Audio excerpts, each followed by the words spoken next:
connecting, I think because of the sudden downpour.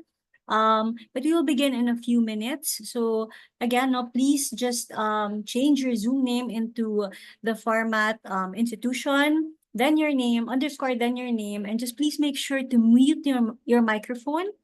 And again, later during the webinar, you may use the chat box if you have any questions or comments. We're excited also to have you here today with us this afternoon. We'll begin in a few minutes. Thank you.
Good afternoon, everyone. So welcome to this webinar. But before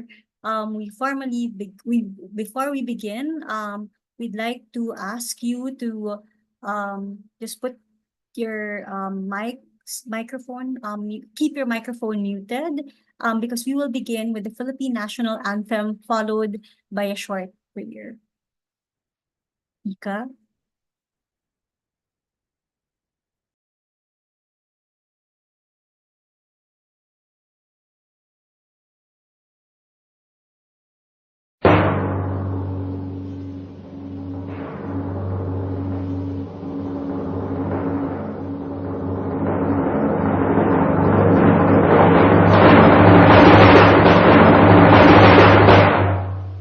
Bayang magiliw, pelas ang sinanganan, alam ng puso, sa dibdib mo'y buhay.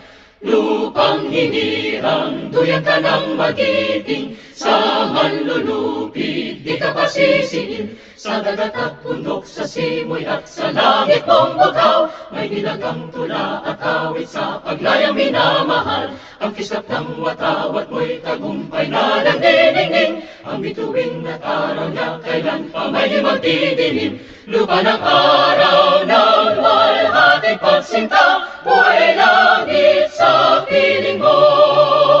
Ang ligaya na pag may mga apil, ang mamatay ng dahil sa'yo.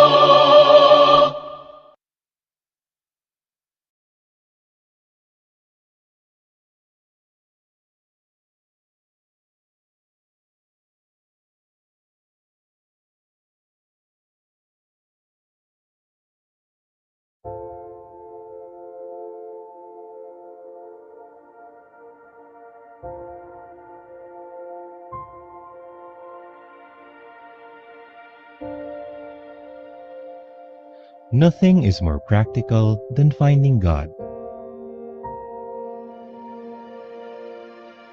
That is, than falling in love in a quite absolute, final way. What you are in love with, what seizes your imagination, will affect everything. It will decide what will get you out of bed in the mornings, what you will do with your evenings, how you spend your weekends, what you read, who you know, what breaks your heart,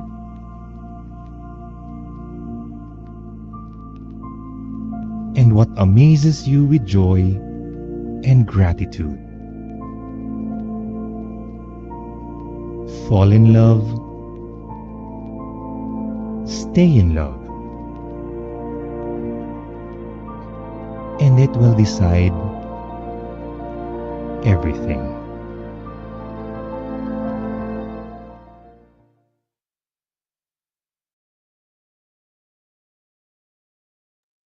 Amen. We wish to enter into silence. All right. Good afternoon, everyone. I hope you guys are safe despite the sudden downpour, at least here in Metro Manila. But also, I hope those who are from the other parts of the Philippines, you're also doing safe and well. So again, good afternoon. My name is Ophelie Alzona Pornella, and I'm from the Office for Social Concern and Involvement, or OSCI, from the Ateneo de Manila University, and I will serve as your host for this webinar this afternoon. Right? So on behalf of the working group on SDG number 2, Zero Hunger, composed of Ateneo de Manila University, Xavier University Ateneo de Cagayan, Ateneo de Davao University, Xavier Science Foundation, Ateneo Institute of Sustainability, and the Sustainable Development Solutions Network Philippines, and in partnership with Buklod Atenista, or the student councils of the different Ateneo schools, I would like to warmly welcome you to today's webinar session on food security and sustainable food systems. This webinar series is part of our ongoing effort to raise awareness on issues related to SDG number 2, and highlight food systems as some complex, multi-sectoral, and interdisciplinary challenge that demands our collective attention and action. We hope that through these sessions, we can not only deepen our understanding of food security, but also inspire concrete solutions for a hunger-free future. The third webinar, where we're at right now, is titled Food Security and Nutrition, Healthy Food and Diets Toward Well-Being. It will focus on the importance of nutrition and how healthy food choices contribute to a healthy body, a healthy mind, and spirit. Through surveys done in 3 Ateneo universities, Ateneo de Manila, Ateneo de Davao, and Xavier University Ateneo de Cagayan, we aim to understand students' awareness of what constitutes healthy diet and how their eating habits reflect this understanding. For some of you who joined us in the previous webinar where we focus on the baon crisis, so we coined it baon crisis, short for budgeting, accessibility, overpricing, and nutritional crisis, and explored how rising food prices impact what students eat. This webinar this afternoon is delving deeper into another crucial aspect of food security, which is nutrition. So thank you once again for being with us today, and we look forward to a fruitful discussion, and we hope that you leave this session with a greater sense of how we can all contribute to a more sustainable and nourished future for all. Before we begin, we'd like to remind everyone to, just a few logistical reminders. I'm sure we're all familiar with this because, we've been used to a lot of webinars these past years. But we'd like to remind you to please change your Zoom name into this format. So your institution _ your name. So example, mine would be admu _ Ophelia Zona Pornella. And so we could also properly recognize you when needed. And also, please make sure to mute your microphone if it's not in use. Later on, if you're too shy to speak, we would also be checking the chat box for any questions or comments that you will raise to our presenters and reactors. All right? So, if everyone is good with that, we can begin our third webinar. So for the first part of this webinar, we'll have the Sanggunian representatives or the student council representatives from 3 of the Ateneo schools who will present the results of the survey that was disseminated to the student body of Ateneo de Manila, Ateneo de Davao, and Xavier University Ateneo de Cagayan. The survey aims to provide a portrait of the food and eating habits of college students across the 3 universities. Later on, we'll also have 2 reactors to give their insights on the results of the survey, and also one of the reactors have been invited to give a perspective on food as medicine for wellness. Let me begin by introducing the 3 Sanggunian or Student Council representatives who will present the survey results.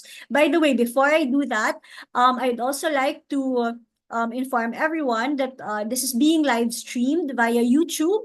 I think we also have a few participants or people watching through the YouTube, and also we could use that link to, if you want to go back to the inputs of the webinar in the future, even after this, after this afternoon. All right. So again, let me begin by introducing the 3 Sanggunian representatives who will present the survey results. First is Jedrick Romero, who is pursuing his political science degree at the Ateneo de Manila University, where he serves as the vice president of the Sanggunian ng mga mag-aral ng mga paaralang Loyola. Within and beyond campus, Jedrick is involved in various youth empowerment and advocacy efforts. He previously served as National Scout Representative for Luzon to the Boy Scouts of the Philippine National Executive Board. I'll also read the bio notes of the 2 other presenters so that they'll seamlessly, transition presenting the results of the survey later on. Our second presenter is Ron Edward Dulhao, who is a Blaan electrical engineering student, a strong advocate of IP rights and welfare, and the current Samahan Research and Development Director of the Ateneo de Davao University. Our third presenter is a third-year AB Sociology Development Studies student at Xavier University, Ateneo de Cagayan. John Philip Talaba is his leadership journey began during his time at La Salle University Integrated School, where he served as VP for Administration and later as President of the Student Government. He was a senior student leader of the Lasallian Leadership Academy and the founder of the Northwestern Mindanao Youth Leadership Convention. He also founded and chaired Sandigan Youth Ozamis, a growing youth movement in his hometown. He was recognized as a St. John Baptist de La Salle awardee, an honor given to students who exhibit academic excellence, leadership in co-curricular and extracurricular activities, and commitment to social action and community service.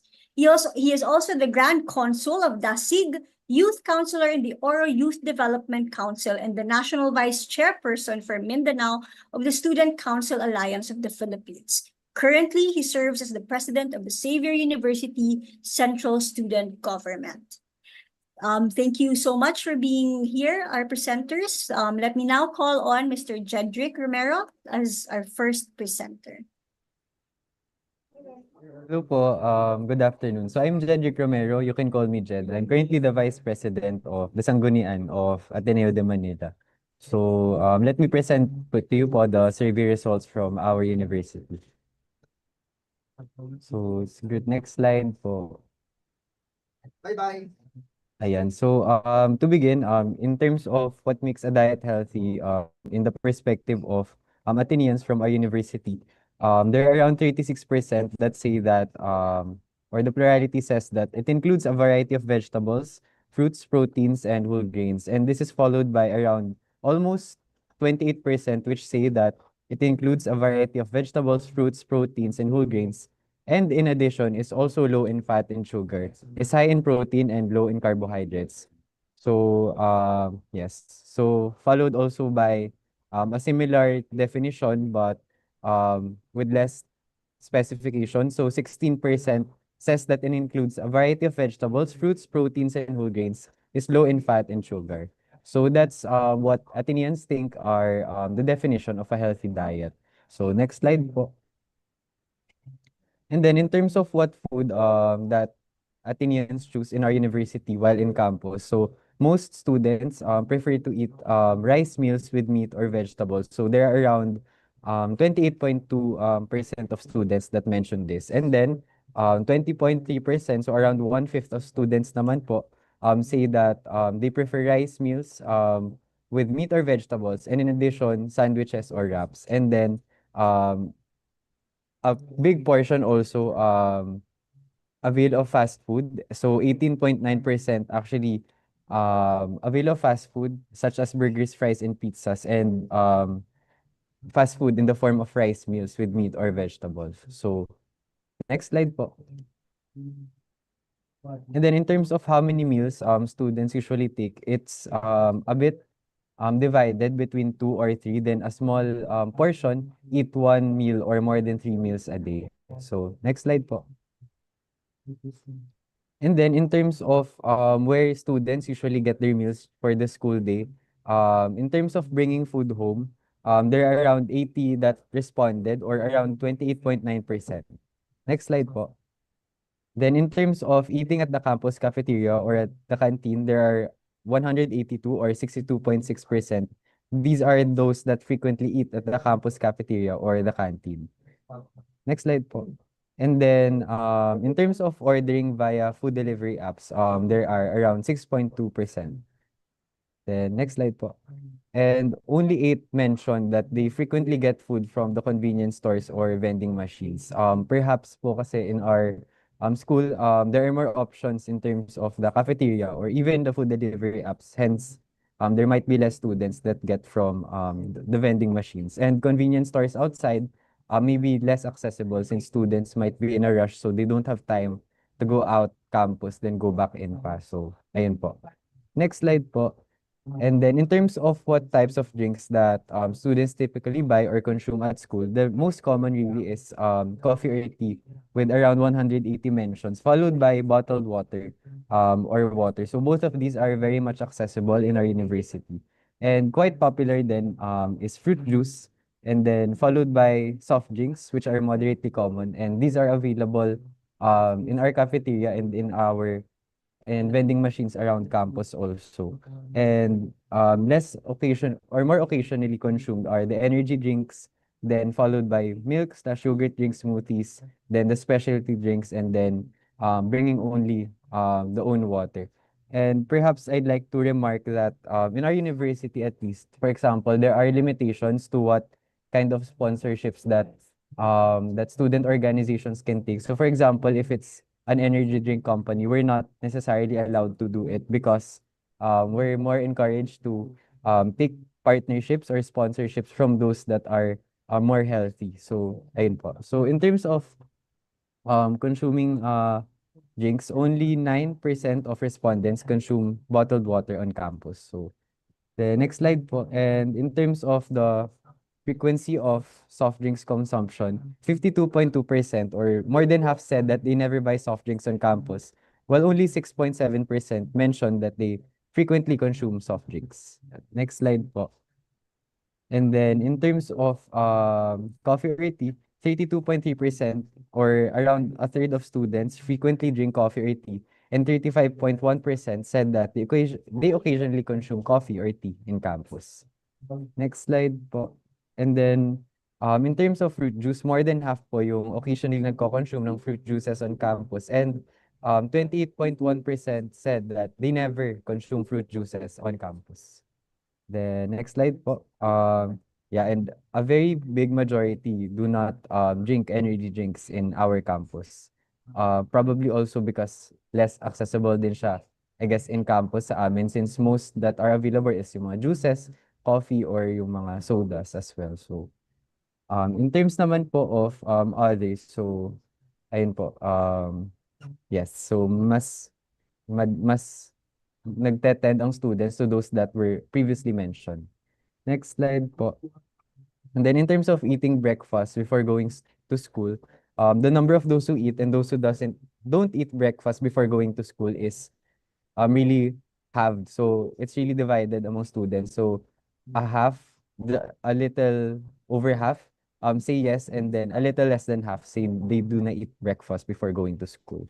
The next slide po, in terms of what time students usually have their first meal of the day, most students eat theirs between 7 to 9 a.m. So that's 28%. But it's pretty divided also what time in the morning or after 11 a.m. that students eat this. Perhaps also because we have very differing schedules in our university. So some of us may start our classes at 8 a.m., some 9:30, some 12:30. So perhaps that is also why there is these differing times of eating the first meal of the day. Next slide po. And in terms of eating the last meal, most students eat around 6 to 8 p.m. So more than half of students mentioned that they eat at 6 to 8 p.m. And between 8 to 10 p.m., there are more than a third of students. And then those other students eat their last meal before 6 p.m. After 10 p.m., they are comprising 5%, around 5% to 6% respectively. Ayun. Next slide po. Then in terms of eating snacks between meals, 56.2% eat mostly packaged snacks, and a significant percentage of respondents said that they don't eat snacks in between meals. So, ayun. Next slide po. And then in terms of awareness of the nutritional benefits of fruits and vegetables, most students say that they're very aware or somewhat aware. And very few students say that they have less awareness on this. Next slide po. And then in terms of the level of saltiness that students prefer in their food, it's mostly mild, followed by moderate, and then a few say strong or no salt. Next slide po. And then in terms of sweetness that students prefer in food or drinks, it's mostly mildly sweet, followed by sweet. Then a small percentage of students say that they prefer not sweet or very sweet na food and drinks. The next slide po. Then in terms of food choices influence, or if food choices are influenced by their cultural background, students say that mostly it's moderately or a lot, and then some say a little, not at all, or completely. Although we're a Catholic university also, there we actually have some students also that are Muslim, so they also limit their diet to halal food. So there are some students really that um, also have a cultural background that makes them have a certain kind of diet that is necessary for them. Ayun. Next slide po. And then here are the factors po that encourage healthy food and drink choices among students. So, most say it's their health or wellness goals or the taste or food preference, and they are also influenced by family or home habits and as well as fitness or athletic training. And small percentage or small number also say that they get from social media or influencers. Yeah. Next slide po. Recording in progress. Um, So yeah, in terms of factors that students consider, so it's one of the main things that students really consider is the convenience. So students often choose food that's easy and quick to access, especially that we have busy school schedules. So just to give more perspective on this, our classes are usually 1 hour and 30-minute blocks. And then we have in that 1 hour 30-minute block, there is 10 minutes there that we use as a grace period or time to go around our classrooms. And then there are students also that you have cravings or stress eating as a factor. So emotional eating and cravings strongly drive less healthy choices. So especially like right now where we're having our midterms in Ateneo, so many students may resort to eating more because it's their way of coping as well. Then yeah, like in relation as well to convenience, the lack of time. So there's this time pressure that limits preparation. So some students may not have time to cook or may not have time necessarily to buy from options that take more time to get. So, and definitely the limited budget is also a factor. So cost restrictions often make cheaper, less healthy options more appealing. And especially in our school, there are some options that might be more healthy, but usually the more healthy options in our university are the more expensive ones. And students often say that they wish that food options were cheaper in our cafeteria. So, and then there are also students that say that peer or social influence and taste or comfort food preference are also a factor for them. Then lastly po, next slide po is um just one each said that they have a lack of choice. So there's really a limited healthy options. And then one respondent explicitly mentioned that price incentives for larger portions or cheaper meals is something that they consider. Then lastly is mentioning that food that's easy to prepare even if less healthy is something that they consider to be more appropriate or be more accessible to them. So those are the data that was gathered from our university. So I hope you gain some insight from there. And yeah, so our student council is also um, very much taking this data into consideration when we're dialoguing with our administration to hopefully have more support for our students, especially those scholars that might not necessarily have the same financial capability to secure healthier food options. So one thing also that our student council is doing is we provide also funding for food stubs that students use or scholars use to help subsidize their meals for the day. So ayun lang po for the data from Ateneo de Manila. Thank you so much po. Thank you, Jedrick, and for presenting such interesting results, no, but also more importantly for giving us, ideas and context of the Ateneo de Manila University students. So thank you. We'll now proceed to our second presenter, Ron Edward Dolhal. Hi, Ron, please. Thank you.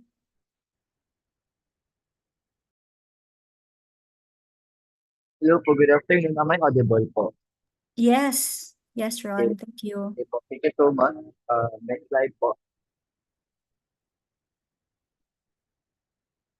So for Q1, most respondents defined a healthy diet as one that includes a variety of vegetables, fruits, proteins, and whole grains. And this was the most common answer. It was cited 23 times, and several also added qualifiers such as low in fat and sugar and high in protein but low in carbohydrates. More importantly, students will associate the healthy diet primarily with balance and diversity rather than restriction. So probably this reflects the conceptual awareness of the students about the nutritional principles and also they're not necessarily concerned with that. Next slide. So the Q2, most of the dominant dishes are rice meals with meat or vegetables with 20 responses and a significant number of combined rice with fat is 8 students that selected only fast food exclusively. Sandwiches or wraps are appearing as only an alternative light meal. It makes sense because most of Athenians and Adu prefer traditional rice meals to remain mainstay and also convenient food and also making fast food options prevalent considering that there is recently one built near us. Okay, next question. For question number 3, how many meals do you usually have in a day? The majority of Athenians are usually have or 2 meals a day, which has 26 respondents. And only 21 respondents answered 3 meals a day, and the minority that answered five, rarely or 1 meal a day, five respondents. It makes sense because almost half eat fewer than 3 meals a day, considering that we also have the same grace period, 10 minutes per class, and we also have starting our classes at 7:40. So this aligns with the current baon crisis pertained by the SBC group, which frames that everyday hunger is a systemic issue in the university too. That has been what like that. Next slide po. So normally, Ateneans in the community usually get our meals at campus city and got food from home at transport sources. As you can see, majority of people doesn't bring a lot of food from home. But most of the time, the lesser value of the people bringing food from home expresses that they only rely on institutional canteen. Majority since our cafeteria opens earlier than usual time frame. That's why food sources such as in our cafeteria indicates dependence on the availability of the stalls in our campus. Next slide po. So as you can see, as I said earlier, most frequently they eat a food cafeteria or canteen. Next slide. So they usually get their meals during the day. As you can see, they least frequently order food delivery at considering also the availability of time for our university and also the restrictions that these classes have. Next slide, please. So as you can see also for convincing machines, they are nearing most of the times are leaning to the less frequency, considering that there's only two vending machines inside our university. However, it is an interesting convenience. But again, due to the limitation of time between classes, the availability of those stocks being substituted are restricted. So for Q5, the type of drinks that they usually buy is cold water, even though existing fountains exist due to uh, hot uh, saturated risk of the fountain, they preferred bottled water, which has been very good time. Next are soft drinks and to choose tying in grade 24 mentioned. For coffee and tea, it's only 23 and energy drinks, water, and iced tea are lesser than mentioned, considering that most of the times that they drink energy drinks, the cafeteria doesn't sell energy drinks aside from existing bottled water and soft drinks. So these are so for Q6, they also be consumed these drinks daily, considering that the water is a very essential essential drink for most of Athenians, considering of the jump pack schedule. So we start our classes by 7:40, and for the first year and second week, sometimes they end up at 9 p.m. to eat. Next slide, please. So for soft drinks, they consume it occasionally, and also frequently. Most of the time, they also drink it as a source of energy from for their classes and also to provide sugar in their system in pursuing their classes daily. Next slide, please. So they occasionally consume coffee or tea, considering that there has been a surrounding coffee shops, multiple coffee shops around the university, and also coffee shop nearby offers a 24/7 operation, which makes more students apply and also stay there to study during exams, especially during our pre-final season. Actually, we're on the way to our pre-final season, and for the 3rd November is our final season. So most of the students occasionally also drink fruit juice. I think it is because of the consciousness of most of the sensitivity for urinary tract infection, and also just to avoid getting problems in their health in the future, considering of considering their studies and also their uh extracurricular activities. Right? So as you can see, it reflects on how humans in our community doesn't really dwell in major breeds of much, considering also the health risk that is going to be there. Next slide, please. So, like, so most of the Athenians have differentiation, but based on a survey with limited respondents, there is a tie between both students that are eating breakfast and not eating breakfast. This even divide between breakfast eaters and skippers shows that breakfast skipping is strongly correlates to the reduced total meal count. So as I said earlier, there is a lesser amount of people that eat lesser time or eat lesser than 3 meals a day, implying that interventions should target morning meals and could mitigate broader undernutrition of fatigue. Right? So around what time do you usually have your first meal today? 15 respondents answered before 7 a.m. during the 7:40 classes. Between 7 to 9 a.m. or probably during classes or sometimes for irregular students, they take also lunch, early lunch or brunch at that time. And between 9 to 11 a.m. for upcoming activity classes because many students delay their first meal to mid-morning, which means that it reinforces the breakfast skipping pattern.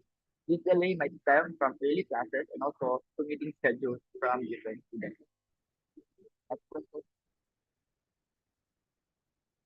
So around the time, they normally attendance in the community and take their last meal at 8 p.m. to 10 p.m. with 32 respondents answering that comprising 56, 55, 80%. Between 6 to 8 p.m., they are only 15 respondents. Before 6 p.m., so the late classes is 6 people. Late night eating is prevalent, which may affect sleep quality and digestion, considering that most of the students also have energy imbalance. So these long gaps between meals are followed by heavy evening consumption. Next slide, please. So they usually eat snacks between meals, and then yes, mostly packaged snacks are the majority answer, which is 7.2%. Intel 39 respondents answered that, and other answers revolved around most holy foods or comprising 10.3%, and 10 respondents answered no, which means that snacking to correspond to the heavy intake and the less intake in the morning is highly common because packaged snacks are easy and also convenient to gather around. These are often calorie dense and it makes nutrient poor, suggesting convenience driven success. Next slide, please. So most students are somewhat aware, considering there are 29 people as senior respondents to answer the nutritional benefits of fruits and vegetables, which entails that awareness of nutrition is generally high. But actual food choices reflecting for purity and food reveal a knowledge practice gap. Even though they know that the students are not eating healthy and they should eat healthy, they still struggle to act. Next slide. So for the level of saltiness, they usually prefer in the food moderately. There is a balance between the number of the moderate to mild choices because preferences are normally balanced considering that Mindanao and Davao City is a pool or hub for multicultural and preferences. Thus, most do not report high salt dependency, and this is encouraging in a health standpoint. Next slide, please. So the level of sweetness they prefer are sweet with 32 respondents, mildly sweet 19, and very sweet enough sweet with 3 grades. So this is a clear preference for sweet flavor lovers in existence, considering also the amount of sweets offered in our cafeteria and also the existing link to comfort and stress factors. So considering that when the survey was given to the university, it was already exam season. So it complements to number 216 findings that cravings and stress influence unhealthy food selection. Next slide, please. So their food choices are moderately affected by their cultural background with 24 respondents. 13 respondents answered a lot and 10 and 7 for a little and not at all. Considering that these cultural influences remain significant but not dominant. Student choices balance traditions, rice meals, and Filipino dishes with modern modern convenience because of the existence of fast food and processed snacks. Next slide.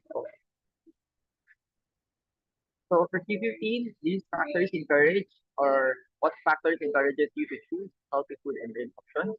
The top motivating factors are as follows. They place or preferences with 45 mentions, comprising 80.40% of the responses. Health and wellness goals with 31 mentions and 55.40% of the overall uh, response. Influence from family or home habits with 29 mentions, comprising 51.80 of the entire population survey. And following the lesser values are information, fitness, or athletic training, and encounters with patients with health awareness. So this interpretation says that there is an intrinsic motivation and familial influence that strongly drives the healthy eating. So it doesn't really necessarily constitute institutional program because social media still plays a moderate role, but it is growing. For Q16, slide 4. So the factors that tend to lead to healthy food are oftentimes cravings or stress eating, convenience with 39 mentions, comprising 16.60 of the entire population to survey. Next is limited budget with 37 mentions, 66.10. The rest as follows are lack of time, fear of social influence, and taste preference, which says that there is a reality of the current baon dilemma and also the students that recognize the trade-off between affordability and accessibility in health correlates to the unhealthy eating that which is structurally induced by the convenience and also the economic constraints of their and but not ignorant. So as you can see, they are well aware that they are not eating healthy foods.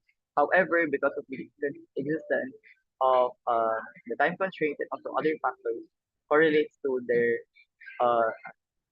sum it all up, there is an equal proportion of or practice of awareness and practice. There is an existence of meal skipping and of or late eating.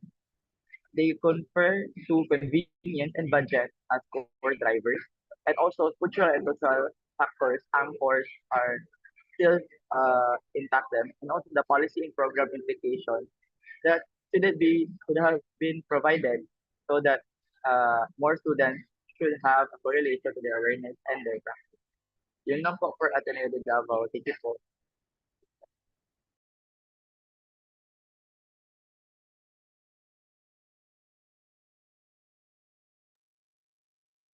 Thank you. Thank you, Ron. Okay. All right. Thank you so much for presenting the results. the survey conducted in Ateneo de Davao, no? So I think you could see some similarities from the results from Ateneo de Manila University, but also some nuances, no? And also thank you, Ron, for giving us, some insights also on why the results are somehow a bit different given the context of Ateneo de Davao University students, no? So now we call on Mr. Philip Talaba, who will present the results from Xavier University Ateneo de Cagayan. Philip? Thank you po. Am I audible po? Yes, Philip. Okay. Thank you. Thank So I'll you. just try to make this as quick as possible because it's currently raining here and baka mawala ako uh, mid-presentation. Sure, So Philip.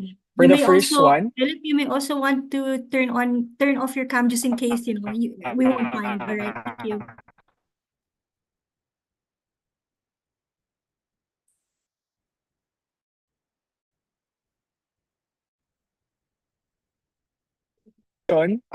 in your opinion, what makes a healthy 36.5% of the respondents said that a healthy diet includes a variety of vegetables, fruits, proteins, and whole grains. Second, hindi naman masyadong malayo. Standing at 35.4%, answered that a healthy diet includes a variety of vegetables, fruits, proteins, and low grains. Is low in fat and sugar, is high in protein, and low in carbohydrates. As for the rest of the answers, uh, sorry, ayun po. Next slide, please.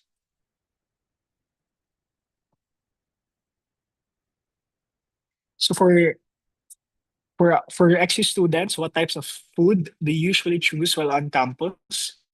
Major, uh, 45.8 45.8% said that vegetables, I think just like for the other presenters, it's really the convenience that comes with it. Usually the cheaper ones as well.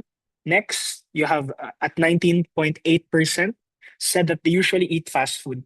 Here in XU po kasi is marami po kaming malapit na fast foods. It's just within a 5-minute walk. So fast foods are really accessible alternatives to what we offer here on campus. Next slide. So 47.9% said that they eat 2 meals a day, and standing close, 44.8% said that they eat 3 meals a day. I believe just like the other Ateneo schools, our classes usually start early. Some classes start as early as 7:30 a.m. So usually students with those early classes come to school and no longer eat breakfast. So right after their set of morning classes, they already eat lunch and then dinner later on in the day. 4.2% said that they only eat 1 meal a day, and believe this is 3.1% said that they eat more than 3 meals a day. Next slide, please. For the fourth, where do you usually get your meat? You get your meals during the school day. 27.7% said that they bring food from home.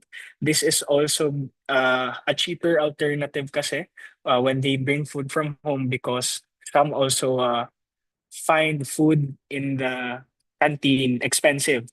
So it's really more affordable and more friendly to the students' budget from their homes. They already bring packed lunches or in campus. Next slide, please. 48 48 said, or 50% of the respondents said that they usually eat at the campus cafeteria or canteen. I believe just like the other Ateneo schools as well, aside from our cafeteria, there are also concessionaires, parang mga food stalls in the same area, and they also offer affordable options, and usually they come in rice bowls, yung ready-made meals. So they're also a go-to talaga for the students because they also come at affordable prices. Next slide, please.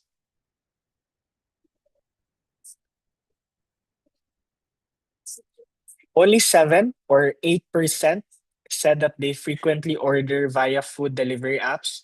As mentioned earlier, XU is also very near to most fast food brands. So hindi na masyadong nag-order via food delivery apps yung students namin because it's really just within 5-minute walks. Next slide, please. Uh, where do you usually get your meals during school day? Buy from convenience stores or vending machines? In XU, we do not have vending machines, but we do have convenience stores, but walang masyadong offering na parang ready-made meals or parang yung microwavable meals. So it's not a popular it's not a popular option for our students. Next slide, please. What types of drinks do you typically buy or consume at school? 69 mentions bottled water. I believe this pertains to yung water bottles that they bring personally because the university is very strict when it comes to single-use plastic. So that includes water bottles that includes yung plastic water bottles. But although in our canteen they do sell water that comes in glass. Second, for fruit juice, 42 mentions of coffee or tea, 30 drinks, and one mention one mention for Yakult chocolate drink. Next slide, please. How often do you consume these drinks while on campus? For bottled water, it stands at 53.8% yung sinasabing daily, 23.7% answered frequently, 14% answered occasionally, and 8.6% mentioned never. Next slide, please. For soft drinks, 53.9% answered occasionally, 1.1% answered daily, 27% answered never, and 18% answered frequently.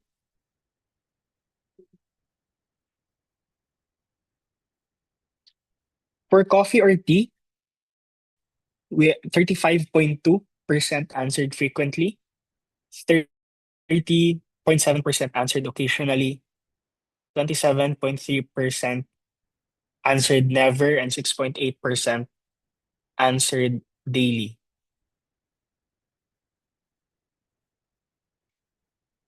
For fruit juices, 37.1 answered frequently, 42.7% occasionally, only 5.6 answered daily, and 14.6% answered never.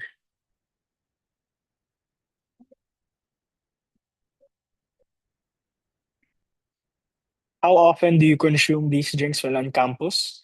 70.1% answered never, 27.6% answered occasionally, and 2.3% answered frequently.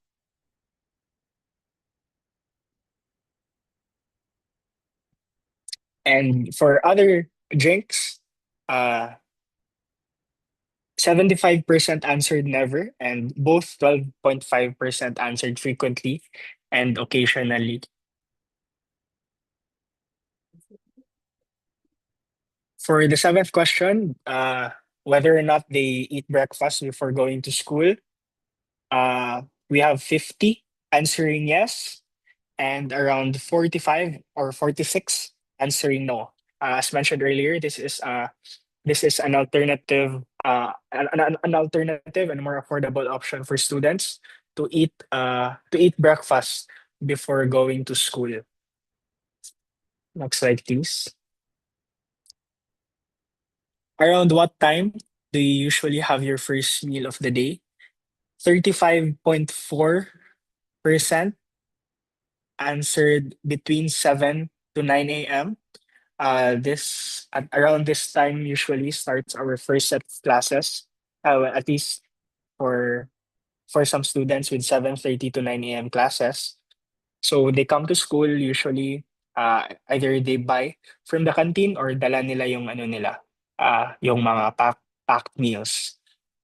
For 26% answered before 7 a.m. Most likely that would mean before coming to school. 22.9% answered after 11 a.m. and 15.6 answered between 9 to 11 a.m.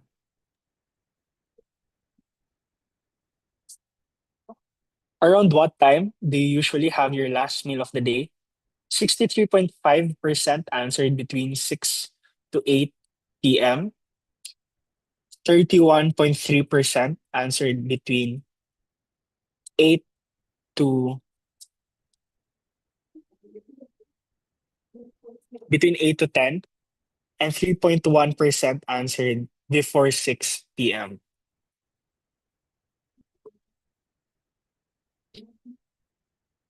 For the question, do you usually eat snacks between meals? If yes, what kinds? 43.8% answered yes, and those snacks are mostly packaged. 44.8% answered no, since we have little interval between classes, around 10 minutes, 10 to 15 minutes.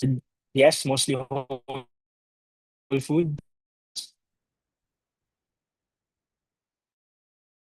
And just 1%.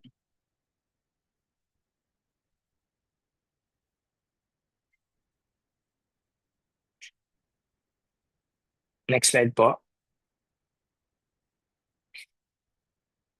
How would you rate your awareness of the nutritional benefits of fruits and vegetables? Most answered somewhat aware. Next, answered very aware, and a very few answered not very aware. For level of saltiness that they usually prefer in their food, majority answered mild, standing there at around 60 of 60 responses, and less than 40 answered moderate, and a very few or to none at all answered strong or no salt.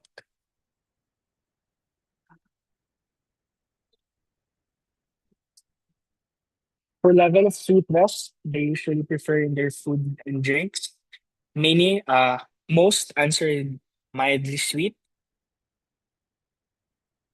Next, at around 30 answered sweet. Less than 10 answered not sweet, and a very few answered very sweet. Next, how much do you think your food choices are influenced by your cultural background? We have a significant, uh, since in XU, we have students coming from many parts of Mindanao, coming from many cultural backgrounds. Of course, many of our moderately and a lot of our students' food choices are influenced by their cultural background, which is why which is why we also have a lot of non-pork options, for example, for our for halal food options. Next slide. For what factors encourage you to choose healthy food and drink options? There were 76 mentions of health and wellness goals, 63 mentions of taste or food preference, 55 mentions of influence from family or home habits, 43 mentions of fitness or athletic training, and 29 mentions of information from social media or influencers. Next slide.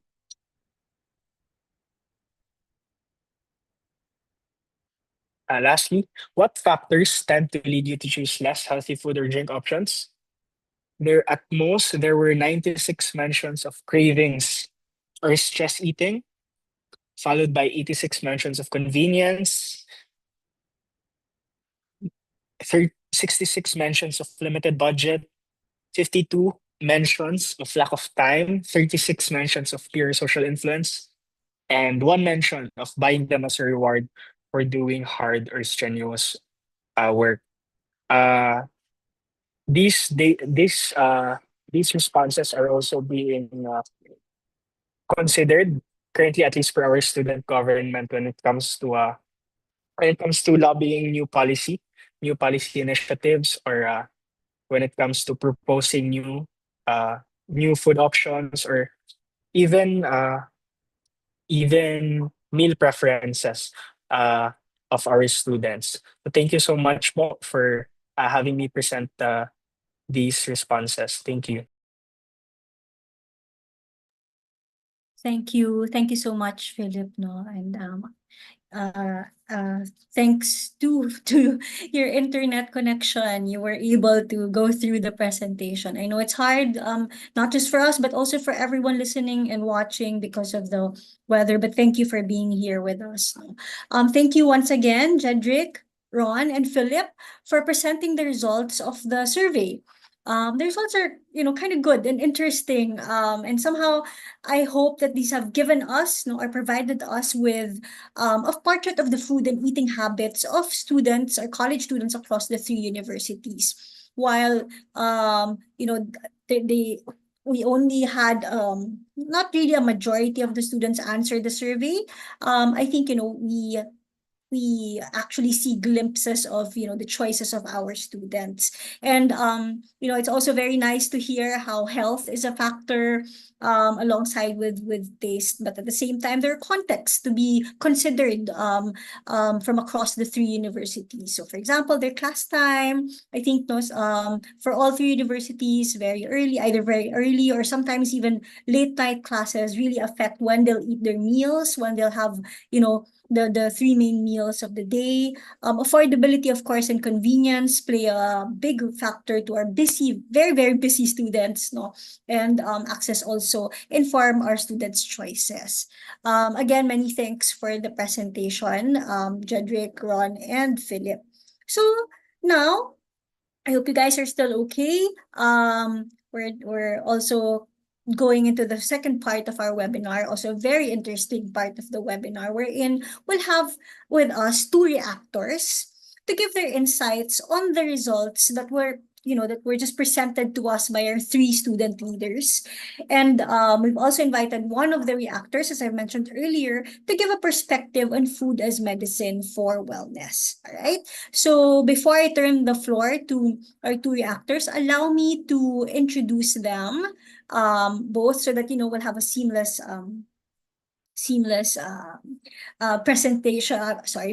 time for them to just give their insights and reaction.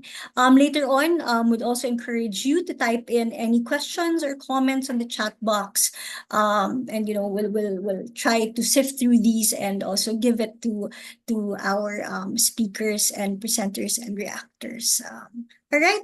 So our first reactor is Earl Hans T. Abellanosa, who is currently a level 4 medical student at the Xavier University, Ateneo de Cagayan, Dr. Jose P. Rizal School of Medicine.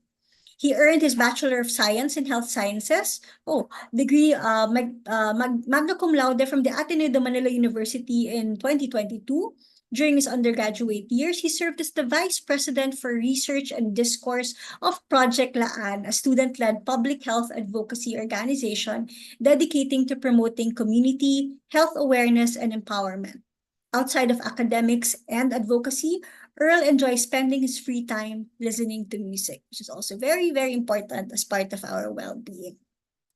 After Earl, we're very fortunate to have with us Dr. Lourdes Bernadette Sumpayco Tanchanco, or also known as Dr. Tipi, who is a pioneer in developmental behavioral pediatrics and functional medicine. She's the first Filipino pediatrician to be certified in functional medicine in the country.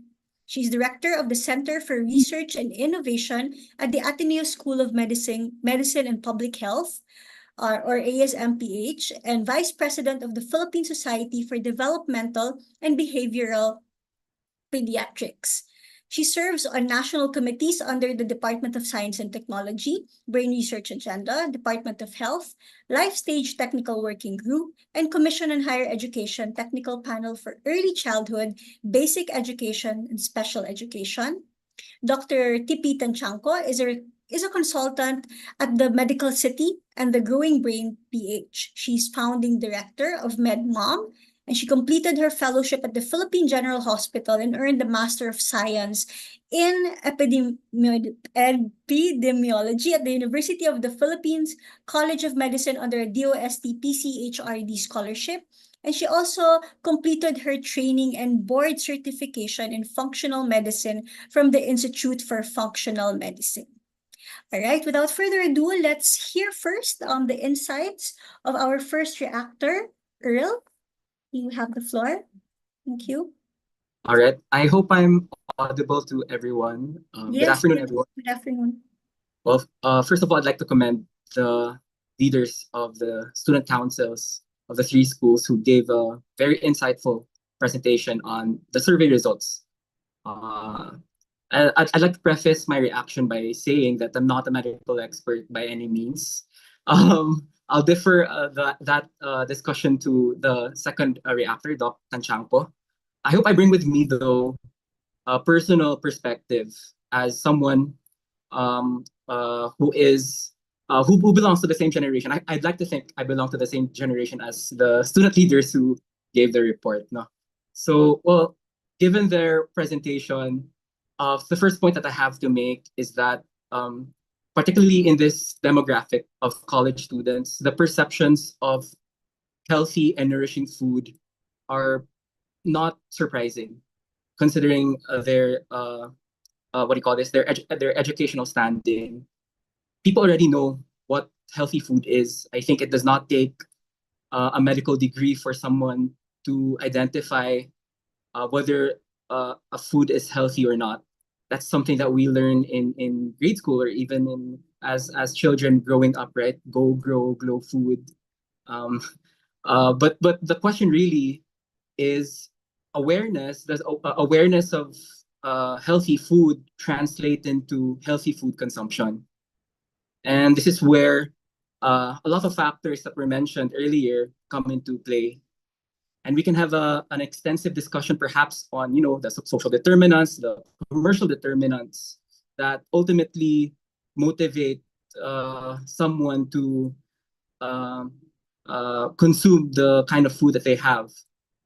But, if I can just sort of boil them down into three factors, it really boils down into price, convenience, and accessibility. And these were mentioned again and again by the presenters a while ago.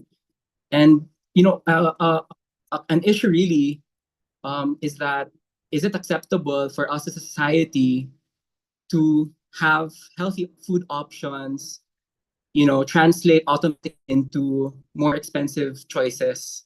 This reminds me of this song that's very culturally ingrained in us. The Bahay Kubo. That song is so culturally significant in the sense that this song enumerates vegetables, different kinds of vegetables that are ultimately good and nourishing for our bodies. And yet the reality now is that these healthy food options remain inaccessible and costly. And I'd like to know why that is.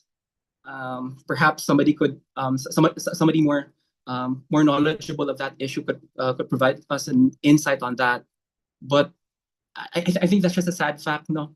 I'm a student as well, and I'm guilty of just resorting to cheaper food options, um, even if it means not getting the right amount of nutrients, the right variable nutrients that I need as a person.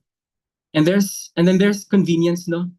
I think with the advent of technology and everything, um, we've become more and more reliant on these convenient how should I say how should I say this convenient options, no, like mga food delivery services. um, People would resort to procuring packaged food more out of convenience, and one cannot really blame uh, their their decision over that, because again, convenience plays a role on our food options. And then there's accessibility, um, which has a what do you call this? A dimension of affordability as well. And it goes back to the price. No, why is it that healthy food options are almost always expensive? I tried doing what do you call this? A vegan diet, or what do you call this? Yeah, a vegan diet, but I stopped it because it was too expensive to sustain. Um, and then there's one thing I'd also like to talk about, and that's food and nutrition as a social activity.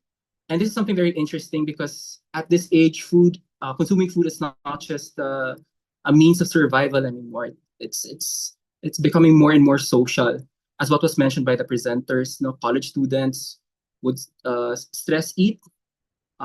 Eating has a big role during exam seasons. So that becomes, a breeding ground perhaps for unhealthy uh, food habits or otherwise. No, because they mentioned stress eating as a way, as an outlet to uh, cope with the stresses in university. And I think also there was a question about eating at certain time periods. I think right now, eating has become less and less structured, I'd argue. I mean, we still have the standard 3 meal a day, food structure, but now times have the time to eat those meals have become differential, more and more differential. People now, college students, tend to delay or skip breakfast to do other things that they consider are more important to them. And then there's cultural congruence, which I really appreciate in the survey that was done. Because I'm really particular, I'm really interested about how culture drives the food choices of the people and how it motivates the consumption of food. I think that's also important. We could not just sort of present food options that are not sensitive to the different cultural backgrounds that people have, especially that our societies are becoming more and more diverse culturally. No, so but there's one thing I'd like to. This is one thing I'm interested also that was not really put a spotlight on during their presentation, and that's I'd like to know if there's data on whether or not the students eat with other people, because again, the point being food or eating as a social activity these days. They mentioned about college students preferring to eat in cafeterias, and I'm assuming that's because of aside from the convenience, but there's also a dimension of there's a social dimension there, eating with their friends, no? And I think that's a good thing. That's a good topic to sort of delve on. And I know that this webinar is about food security and nutrition, but it's also interesting. No, it's nice to put a social aspect into everything, and especially in this topic. And then lastly, the last slide that was shown to the surveys, no, of each school, the motivators to healthy food choices, it really boils down to two things. One is the health and wellness goals. I'd love to know what these goals are, and it's interesting that this motivator is at the top of the list. I think this is a function already of how college students are becoming more and more informed about the kind of goals that they have for their own body and for their long-term health. And then there's taste and food preference. I think nobody would like to have a sort of a restricted diet naman talaga. If it means sacrificing food satisfaction, no? Just for the health benefits. I think it's not a mutually exclusive choice. No, eating healthy food and eating tasty food, those two should come together.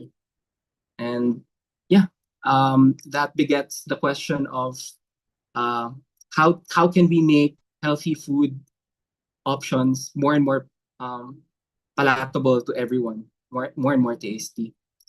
And so as a parting note na lang,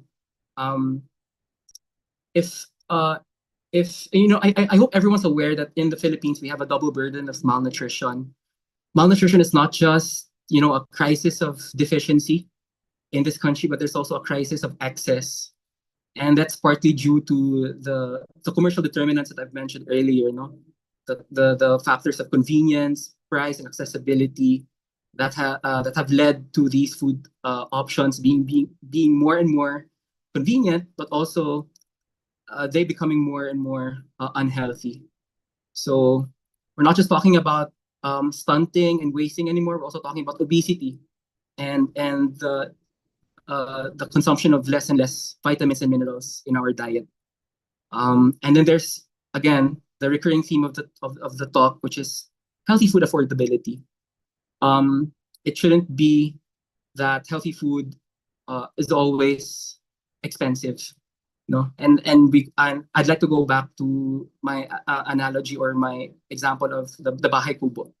That should you know, put us back to you know, healthy food being available, readily available and affordable to everyone. And I hope the results of the surveys that were done to the three schools encourage multi-sectoral efforts, no, within campus and outside campus to encourage healthy food consumption by, you know, bringing together healthy food affordability and accessibility to these campuses, so that, you know, everyone has a good experience with consuming and eating healthy food. So yeah, so I guess that's just my part of the reaction. Thank you very much. Thank you so much, Earl, for, not just the reaction, but also posing some really interesting questions. I think, yes, you're right when you said that, you're still part of this generation and you're also a student, no? So coming from that perspective, questions such as, why are healthy food actually very expensive? How can we help aid that?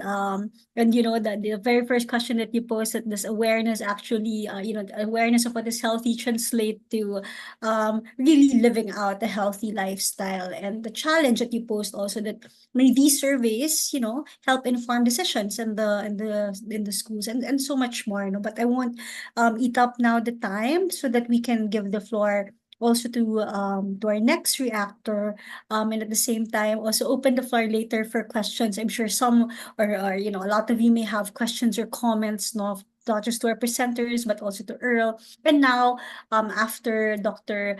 Lourdes Bernadette Chanco or Dr. Tippy, also present her reaction. So again, many thanks, Earl, for those wonderful insights and interesting questions. So now, we turn the floor um to Dr. Tippy. Yes. Hi, good afternoon, everyone. Afternoon, Doc. Yan, okay, you can hear me. So thank you for the invitation and congratulations to all the presenters from the different campuses. I would say it's such a feat to come up with this kind of survey and then to make it like multi-sector or multi-campus, no? To have those people parang on board. Thank you, Earl. Parang my thought bubble was, kailangan ba mag-react? Ang ganda na ng reactions ni Earl. Mukhang hindi na ako kailangan mag-react dito. Yeah, but siguro, ay, medyo nag-prepare ako ng something kasi I didn't know nga, like, top of mind, like, I'm not really sure what you would have wanted to uh, discuss today. But these are some points na I wanted to share siguro. So me coming from the perspective of like doing research for the ASMPH. So I'm the research director of ASMPH, diba? And parang the data that you presented is actually parang, wow, galing. This is such rich data that you can build from. You can actually have a publication based on this. But I wanted to compare what we had through comparing the output of the different schools, but I didn't have the summary that you presented now. So what I did was like, syempre, our friendly chat GPT. So I tried to ask it, "O, sige nga, can you show me, ano ba yung mga differences or some similarities from the three sites?" And you will see, as we've mentioned earlier, there are like significant similarities. Like if you look at perception, and please correct me, kasi I didn't see the actual percentages and didn't have time during your presentation, like to really verify which is which, no? So this is AI assisted, no, when I came up with this table. So you will see perception of healthy, there's that variety, low sugar is always there. So you will know that cognitively we're actually aware of what is healthy and what is not, no? But then the main difference is what actually happens. Even if we know what healthy is, are we able to implement it? Especially when we're in school. Tayo, hindi na tayo magka-generation kasi sobrang tagal na ng generation ko, no? Mga anak ko na kayang lahat. But parang, or I would say there are still similarities from my generation to yours, no? So, nag-a-apply ba yung alam natin? So, you will see, ano yung mga main food that's mentioned? So, there are rice meals, sandwiches, across campuses. Fast food might be significant in Davao, probably because of proximity. So, we see that. In terms of meal frequency, 2 to 3 meals a day. So, yung 3 meals naman. But I also noticed, and ako medyo na-bother ako kasi like there are like reports of people having 1 meal a day. And I hope it's by choice that they're having 1 meal a day. You know how OMAD has been like yung mga time restricted feeding natin, di ba? Or yung 1 meal a day, like advocates are doing it. But sana it's not because of financial reasons that they're only getting 1 meal a day. So I think that's something na, okay, we need to ensure that these students are like not part of that number na may difficulty when it comes to uh, food adequacy, no? So, main drink, bottled water, and maganda yung definition of bottled being your recyclable container, so that's good. You see the differences sa Manila, coffee daw yung prominent, sa Davao may soft drinks, sa Xavier, bottled water, may dala sila laging containers. Breakfast habit, usually yes, snacking. Marami packaged snacks. So packaged, again, that's convenient. But when you talk about packaged, that packaging process already means there's some usually added ingredients at parang as preservatives or to make it look enticing. So may mga food coloring. So yun yung parang characteristics of most of our packaged food, right? Nutrition awareness, this is very nice to know that a lot of us are really aware of what nutritious food is. So moderate to high, moderate and high. And then what are our motivators? it's good to know that wellness, health, these are good motivators. But look at the others as well, no? So taste is a good motivator for choice. Social media, yung mga influencers natin might also be good motivators. And then ito parang across schools, medyo may similarities din yung barriers natin. Like budget, time, especially if you're a student running from class to class. So convenience is also there and cravings was also mentioned. So a lot of similarities in the different campuses, but there are still nuances and some characteristics that are unique to the populations that answer the survey, no? Now let me go to what is recommended. So we go to the DOH recommendation, di ba? So, FNRI, you see this in their site. We know of Pinggang Pinoy. And siguro mula grade school. From grade school, alam na natin to. Our Go Glow food. Di ba? And if you look at this, I wonder if we also pay attention to the proportions mentioned here. So in this, so I usually give this to moms, I usually give this to, actually children are able to appreciate this kasi drawing na siya. And it gives us an example of what we should be eating. Now, I want to expand this some more. And if we go to, so Bastyr is a university in the States that's known for nutrition, no? So, dali. Before I go to the Bastyr plate, tignan muna natin yung Pinggang Pinoy.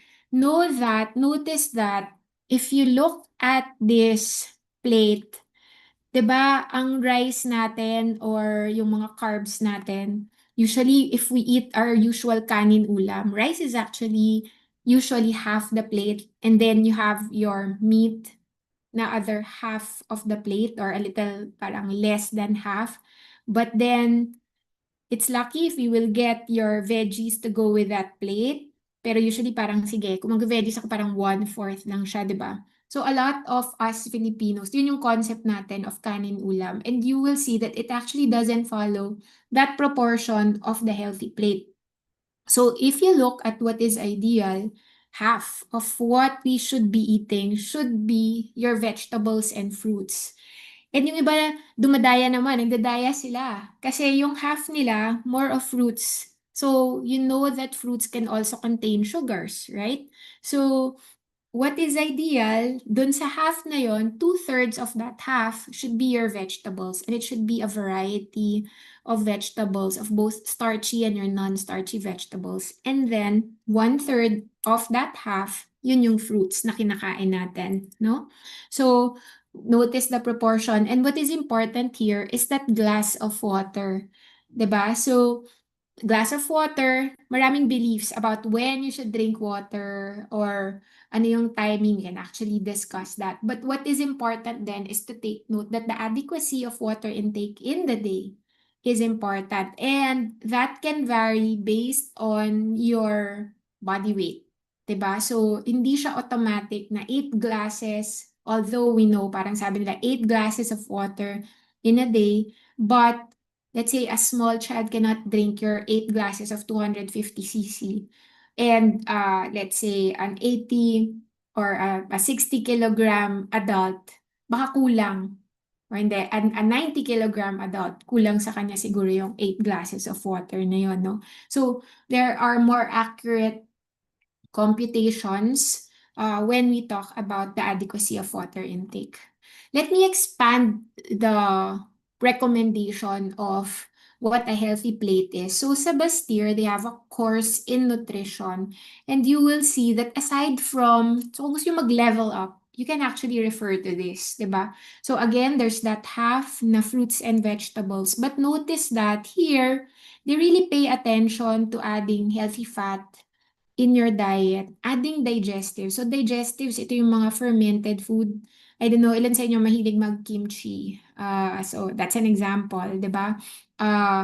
But these examples of food are food that will nourish your microbiome. When we talk about your microbiome, these are your good bacteria, good and bad bacteria living together. May fungi dyan, may viruses dyan. And these microorganisms actually help your immunity, help your brain health.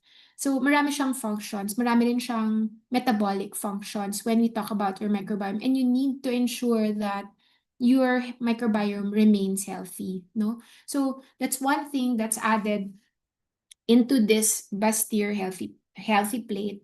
And you will also see ang WHO, meron din siyang mga recommendations ngayon about the food groups that each of us should be taking. Now, based on that, sabi ko, ano kaya ang lumalabas sa mga Ateneo students natin? And I wanted to compare it dun sa Bastyr Healthy Plate. So again, this is assisted by AI, no? So, based on the survey, and this is very loosely lang, I tried to get some ideas. So, fruits and vegetables, sabi sa Bastyr, kailangan 50%, or sa Pinggang Pinoy, 50% din yan of what we're eating. Ateneo student habits, parang medyo limited yata yung vegetable and fruit intake. And si Earl kanina was mentioning he tried to, like, tama ba, be vegetarian, or he tried it, di ba? Pero it was hard. And for some, it's not just the cost, but it's the availability of those vegetables, no? And you will see, university student habits, medyo limited fruits and vegetables kasi mostly rice and meat meals tayo. And then whole grains, it's encouraged. Tapos tayo, ang grains natin, hindi masyadong varied. Usually, white rice yung available, especially if you go to our CAF or yung mga concessionaires natin. If you look at protein sources, ideally lean meat or plant-based yung gusto natin. Meat pa rin yung ideal. Kaya minsan yung mga vegetarians might have a hard time fulfilling their protein needs kasi it's hard to increase good quality proteins if you're like if you're just eating vegetables, no? But there are good plant sources of proteins as well. So tayo in the university, mostly meat, minimal plant protein yung intake natin. Ang healthy fat is emphasized. So healthy fat will be your nuts, your good oil, kasama dito yung coconut oil natin. Tapos 'di ba meron tayong nuts, so healthy fat, yung mga trans fat. There are some who would report that corn oil or vegetable oil are actually not included in your healthy fats, no? Dun sa university, it wasn't mentioned if we tried to look. So, ibig sabihin nun, hindi top of mind yung looking for good fat and including that in our diet. But you know how fat is very important. Actually, di ba cholesterol? We're so scared of cholesterol. But cholesterol is important for our membranes, for the lining of our nerves when you want to think, when you want to memorize things. So, important that you have a healthy amount of this cholesterol. Kaya ayaw mo rin na zero fat, okay? And then, beverages, ideally water or herbal tea. Tayo, mostly bottled water. So, maganda na hindi siya yung disposable water bottles kasi pati plastics, di ba? There are reports that you might have like endocrine disruptors in those plastics. And especially if you put your food in plastic containers and you microwave it. So that's a big no-no. That's something that you don't want to do, right? And then, kasama dun sa beverages natin, coffee is common. There are some who would still take their soft drinks, even if we know na ano kaya yung sugar content nun, diba? And then snacks. The recommended snacks will be your whole food. But tayo, yung accessible sa atin are predominantly your processed snacks. So you may have an idea of how there's a gap between what we currently have as habits for our university students, comparing it to what is an ideal plate that each of us should be having, no? So I want to go to the why. So in functional medicine kasi, 'di ba? It's like it's not enough that you know the what. So what we've investigated now would be yung mga what's natin, what are we eating, what are the factors. So we're trying to investigate that. But if you want to motivate people to have some behavior change, going to their whys is actually very important. So, but I wanted to see what's the correlation of food to university students, and why would university students want or need to eat healthy? So, ito parang, these are just some things. This is not exhaustive, di ba? Parang pwede pa tayong maghanap ng a lot of reasons. But because you are primarily students, I will assume that your brain function and academic performance is important to you, di ba? And your brain needs a lot of mitochondria. It needs a lot of energy for it to function, for learning, for memory, for critical thinking. So, importante talaga yung energy na makukuha ng brain. And where do you get this energy? You get it from food, right? So, you need a balanced plate. So, again, you go back to your healthy plate. And these are some examples, no? So, you also need your omega-3 fatty acids. A very good source of that will be yung mga oily fish natin. And then they're saying we should prefer yung mga smaller deep sea fish rather than the big ones. So yun dyan yung sardines and mackerel. We want to parang consider adding those to our food, and maybe not just breakfast, pati sa lunch, kung gusto mo mag-sardinas, pwede rin naman, right? And then, you have to pay attention to the micronutrients. So, Earl actually mentioned the double burden of malnutrition, no? If you look at it, there's actually a third burden of malnutrition. So it's not just your parang low weight or yung excessive weight, diba? So you have your stunting, you have your obesity, but you also have your hidden hunger. And this is your micronutrient deficiencies. Hindi natin sila pinapansin, but these micronutrients are very impactful. So example would be iron. It's very well documented that if you are iron deficient, and I've seen a lot of children who are iron deficient, especially during the growth spurt, tumataas sila, hindi makasupply, hindi makahabol yung iron nila kasi kulang yung intake nila ng iron. Anemic children, iron deficient children, it has been documented that their IQ decreases, their attention span also decreases. And these are things that you will need when you're in school, right? Then you have your zinc, lalo na ngayon, daming may sakit, daming may influenza. So, uso daw ngayon, influenza, RSV, kumakalat siya, maraming naka-confine sa hospitals. We also have some cases of COVID, no? So, you need this for your immunity. And then your B vitamins, which, so all of these micronutrients are actually important for your neurotransmitters. So, you will see that neurotransmitters are important for controlling your attention. They're also important for mood regulation. So against your depression or anxiety, we need these micronutrients as well. And ito parang this one I want to stress then that you have to make an effort to eat a rainbow every day. So it's not enough na I'm eating broccoli, example, but it's just broccoli that I'm eating, because food diversity is very important, and food with different colors will give you the different phytonutrients that are important for the different metabolic processes in your body. So, ang sinasabi nga nila, like, there's this scientist, si Dr. Diana Minick, who has a lot, bilik siya, she's an artist, she correlates it with food, and she's saying the purple color in food, so yung mga blueberries, meron tayong local blueberries are important daw for cognitive function. So that's just an example, no? But food diversity, yung kailangan nating ma-emphasize. Excuse me. Food maintains energy and physical health, diba? If you're always sick, your sick days from school will prevent you from learning well. So, and we know that you students don't sleep well or don't sleep early. You have irregular schedule, ang dami yung homework. Sorry, but that's, I don't know if ayoko na mag-comment. baka mag-comment sa akin ang mga faculty natin, no? But, so if it's an inevitable fact, like, what can we do about it, diba? Ano yung panlaban natin dyan sa maraming homework, maraming stressful requirements, diba?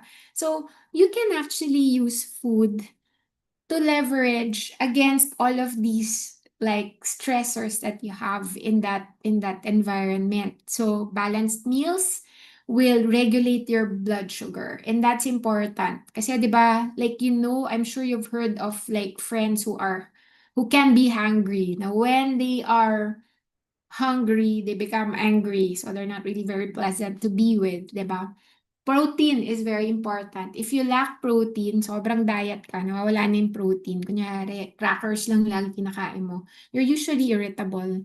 'Di ba? So, yung adequate amount then is very important. So, food promotes mental health and it helps with managing your stress, 'di ba? Stress will not go away. But how do you manage it? That is what is important, 'di ba? And we know that a significant amount of our student population may suffer from anxiety or depression. So again, ito yung food as medicine na, no? And it's been reported that diets high in fruits, vegetables, whole grain, omega-3s are very good to support your mental health. And at the same time, if you eat a lot of processed food, that with food coloring, maraming MSG, maraming refined sugar, this causes a lot of inflammation, systemic inflammation in your body, and it causes more mood instability. So parang, okay, you get an initial high with your sugar drink and then crash pagkatapos. So hindi siya sustained na mental effort. And then, having good food, what is important for university students is you develop lifelong habits for wellness, 'di ba? You're still young, magpa-prime of your life pa kayo, and you need to build these habits early. 'Di ba? So, learning how to create a healthy plate, yung pinggang Pinoy natin, ano yung proper portions, parang 'di ba sa Japanese nga parang sinasabi na you eat only 80% of like what yung to satiate your hunger, no? So that's their recommendation. And this is very important because your chronic non-communicable diseases don't start when you're elders or when you're adults. This starts in childhood, actually. So as teens, as young adults, you can actually invest in your health by eating healthy even at a very young age, no? Because the habits that you start now will like carry on, no? So, and this is important for self-care, disease prevention, syempre quality of life. Now, how do we support healthy eating habits? And parang recurrent theme din siya na lumalabas, no? So, supporting healthy eating among university students means making the healthy choice easy. And that's it's like one of the principles for behavior change. If we want behavior change to happen and be sustainable, kailangan easy yung healthier options natin. So, healthy choice of easy, affordable, and socially supported choice. And kailangan ma-integrate natin to, 'di ba? In campus. So, it's not just cognitive. Syempre, that's where you begin, diba? Yung knowledge. So it has to be incorporated into the curriculum.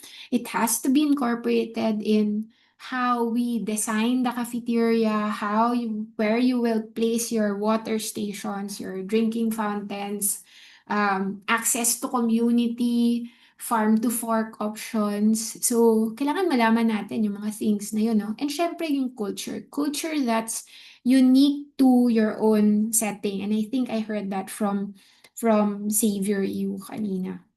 So, for our students, what should you do? You have to plan. If you fail to plan, then you plan to fail. Kasi it's super convenient to get processed food from the shelf or to say na, sige, punta na ako sa, lakad akong konti, nandiyan na ako sa fast food, di ba? So, paano natin gagawin? I'm so busy, what can I do? Batch prep your food on weekends. I say this to mothers, but because you're adults or teens already, you can prepare your own food, diba? When you have time during weekends, batch prepare, freeze it. Pero when you're in a rush, okay, you can baon it, diba? And ito, na-plan mo. Kasi you know the healthy plate, ipaplan mo kung ano yung dadalhin mo. Carry your reusable containers. I'm glad that our campuses actually support that, no? Kasi that will prevent you from like skipping meals or just getting the most convenient uh parang option. Kasi may baon ka na eh. Or okay, I have a water container so I don't have to buy soda kasi meron naman ako nalagyan ng water, right? Choose budget-friendly, healthy options. So, although we have the impression na super mahal yung mga healthy food natin, if you go to like say healthy options, mahal talaga yun. Ay, plugging. Pero those kinds of specialty stores, no? And ito yung when I say healthy options, I mean healthier options, not the store.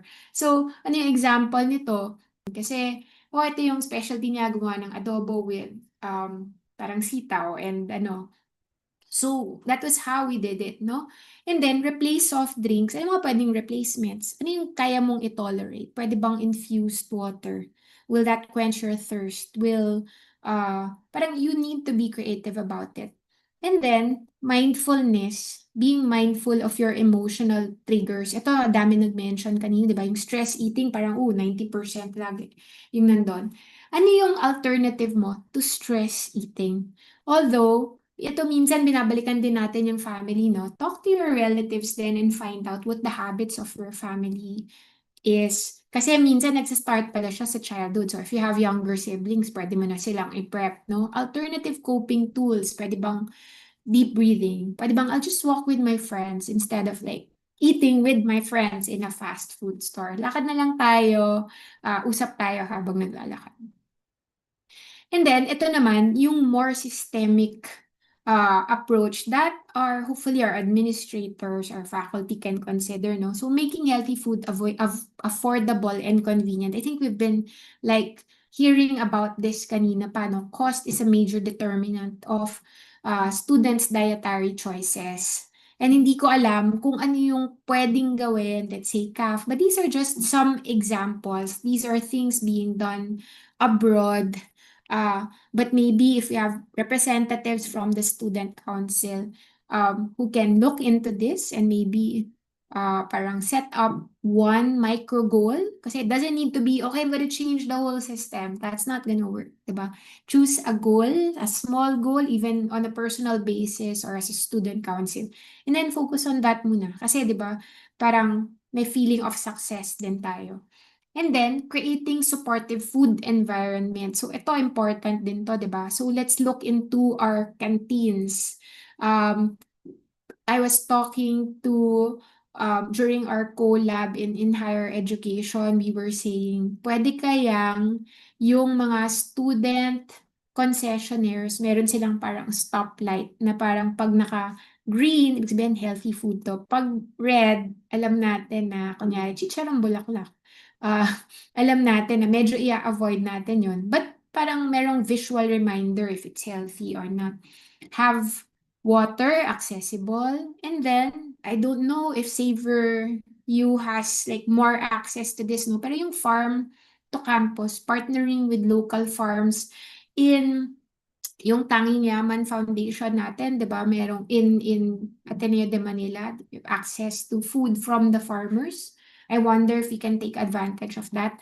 And then yung mga healthy vending machines. You know, yung mga vending machines natin, minsan nandun yung mga soda natin, 'di ba? Pwede kayang healthier options yung nandun sa mga vending machines kasi that makes it convenient as well. And then, kasabay nito, we want to promote a culture of wellness and sustainability. So it's not just about our personal needs for nutrition and wellness, but we want to think of the community. We want to think of the world, the planet as well, no? And it takes all of us to do our part when we talk of that, no? So maybe just to end, healthy eating is not an individual task. It's actually a shared responsibility of everyone, of families, of society, of universities, no? And together, we can make that healthy choice the easy, joyful, and sustainable choice.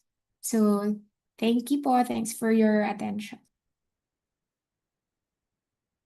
Thank you. Thank you so much, Dr. Pino. So I know that you were discussing things for college students, but even as someone older, not so much older, but someone older, I could still, resonate and really a lot of tips, for me and for people who just want to also try to be healthier and, exercise, these things that we really want to apply in our day-to-day lives. So again, thank you, and we now proceed to our Q&A. No, so to be an open forum, there are some questions given to us, not even prior to the webinar, but we'd also, before I read a few of these, maybe some of you are, would want to ask questions from either from our presenters or maybe from our reactors. The floor is open for Q&A. I know that, it's a lot, but it's really, really good tips, good points, no, from Doc Tippy. Let's see. Okay. Sige, while waiting for, our audience in the room, and maybe we'll also take a look at the YouTube link in a bit. I'll read a few questions, no, given to us earlier. And I think some of these were already also answered, but maybe if some of the students can also expound on this. But for now, I think someone, Cesar Gomez, is raising his hand. Would you like to unmute your microphone and ask a question? And please let us know to whom your question is addressed. Sir Cesar Gomez.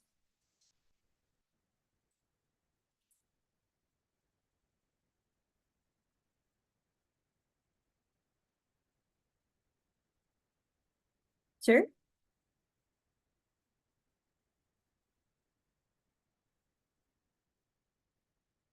Okay, while waiting, no, I don't know what happened, but while waiting for Sir, maybe again, I think this has been somehow discussed by Doc Tippy, but I think maybe either Doc Tippy would like to elaborate, Earl, but also our presenters, no, from your own perspective.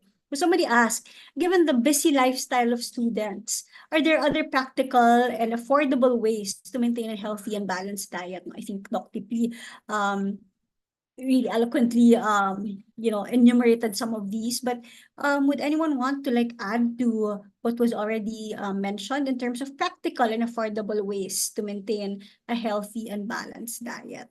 Anyone from our presenters, or maybe even Ma'am, maybe I can add muna. Yes, know please. how, kasi diba, like a lot of our students are also into like coffee and ano, diba? So it's okay, you can still have your coffee, but can you make it black coffee instead of adding like sugar, cream, yung mga Spanish latte natin. So that's one option, diba? Or if you used to order a venti, can you make it like a tall glass of coffee na lang? I-downsize mo na. So, well, actually, coffee kasi is an antioxidant. So, meron siyang mga health benefits, di ba? It becomes problematic kasi ang dami natin dinadagdag sa kape. So, yeah. True. Any other tips from our presenters? Do you want to add something? What you guys actually do, as younger ones, you might be able to also impart some knowledge to your co-student. May gusto bang pag-add? Jedrick, Ron, or Philip, or even Earl? Sige, kung wala, there's a question here in the chat box. No, Ron, yes, please do unmute yourself and add to that point. So po, am I audible? Yes. Okay. So actually po, I totally agree po na the notion na hindi po lagyan ng sugar ang coffee, because as a person that is also coffee induced and also moving with coffee almost every day, kasi I think it's very essential rin sa amin kasi po, especially with the deadline po and everything. I think everyone or most students will totally agree po, we really need coffee rin for our daily lives. And yun po, tama po yung sabi ni Doc TP po na uh, yun yung mixture po talaga ng other things to coffee, which makes it more, what do you call it, dangerous siguro po, or risky. Kasi when I tried po kasi as an experiment on myself na if I drink like Spanish lang po for the entire week and then I drank like Americano lang po for 1 week, iba po talaga yung effect if Americano lang siya and then yung Spanish lang po for entire week. Kasi that time na nag-Spanish lang po ako, parang hina po yung effect ni coffee. At the same time, parang I'm craving more sweets pa nga po at that time. And then times na Americano po is, uh, hello? When I did Americano po is, parang ang ano na po, ang gaan-gaan lang po matulog. And then parang mas, hindi po mahirap matulog kahit alam po namin na natin na yung coffee is, tawag nito, energy inducing. Pero when gusto ko matulog, when I drink Americano, makakatulog pa rin po ako kahit 4 hours or 5 hours. So yun po. Thank you po. Thank you. Thanks, Ron. There's a similar question. I mean, very, very similar, but I'd also like to read it, no, because I think our students would also be able to relate. As a nutrition and dietetic student, I've learned the importance of healthy eating, but personally, I still struggle to maintain a balanced diet. And sometimes I even forget to eat for long periods without realizing it. And I think this goes, for everyone. From your experience, what practical strategies can help people like me develop a healthier relationship with food and stay consistent with mindful eating? I like that, no, parang a relationship with food. So Dr. P and the others, you might also want to address that.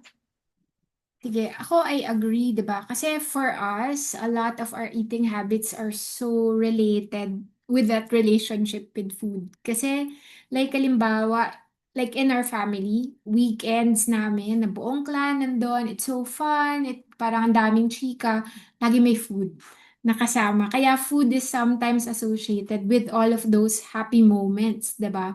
But you start with yan, yung mindfulness. So, you can start with your actual meal ngayon, so being mindful, being present in the moment. How do we do that? Wala kang gadgets when you when you eat. Minsan kasi 'di ba, if you're not paying attention to your hunger and satiety cues, doon ka din kain ng kahit na anong accessible or available diyan, kahit busog ka na, you're not paying attention to it, no? So ako, well, you have to be kind to yourself. 'Di ba? Parang you know the theory, but what you need to do is ano yung mga baby steps.